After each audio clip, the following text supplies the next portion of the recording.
খালেদা জিয়ার নেতৃত্বে আন্দোলনের মাধ্যমে গণতন্ত্র পুনরুদ্ধারে নেতাকর্মীদের ঐক্যবদ্ধ হওয়ার আহ্বান জানিয়েছেন বিএনপি নেতারা।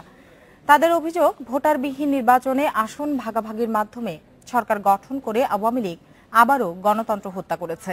দলের প্রতিষ্ঠাতা জিয়াউর রহমানের জন্মবার্ষিকীর আলোচনায় বিএনপি নেতারা এসব অভিযোগ করেন।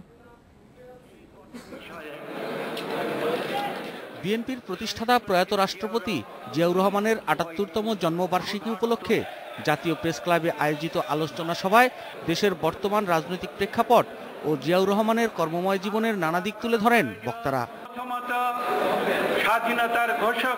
বিএনপি নেতারা অভিযোগ করেন, দেশের প্রধান বিরোধী জোট ছাড়াই ৫ জানুয়ারির নির্বাচনের মাধ্যমে দেশে ভিন্ন নামে বাকশাল কায়েম করেছে আওয়ামী লীগ। ষড়যন্ত্র করে এই বাংলাদেশের জনগণকে একটি বাকশালী, যে বাক্সের মধ্যে তারা অতীতে এই বাংলাদেশকে তারা অন্তর্ভুক্ত করেছিল, ঠিক একইভাবে আজকে সে বাকশালী একটি শাসন এবং প্রশাসন যন্ত্রের ভিতরে বাংলাদেশকে আজকে তারা অন্তরীণ করে দিয়েছে। বিএনপি আন্দোলনে ব্যর্থ হয়েছে এমন দাবি প্রত্যাখ্যান করে বিএনপি নেতারা বলেন, খালেদা জিয়ার আহ্বানে সাড়া দিয়ে নির্বাচন বর্জন করেছে দেশবাসী। আমি বলবো, নির্বাচন ছিল না, এটি ভোট চুরির মহোৎসব ছিল ৫ই জানুয়ারি।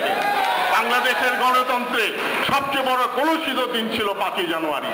আজকে বঙ্গভবনে বসে পিঠা উৎসব করছেন, পিঠা ভাগাভাগি করছেন, কিন্তু আপনি জানেন না এদেশের মানুষ আজকে প্রতিবাদের অগ্নিগর্ভে পরিণত হয়েছে দেশের মানুষ। খালেদা জিয়ার নেতৃত্বে আন্দোলনের মাধ্যমে গণতন্ত্র পুনরুদ্ধারে নেতাকর্মীদের ঐক্যবদ্ধ হওয়ার আহ্বান জানান বিএনপি নেতারা। দেশের স্বপ্ন সাইফুল শাহীন, ইন্ডিপেন্ডেন্ট নিউজ, ঢাকা।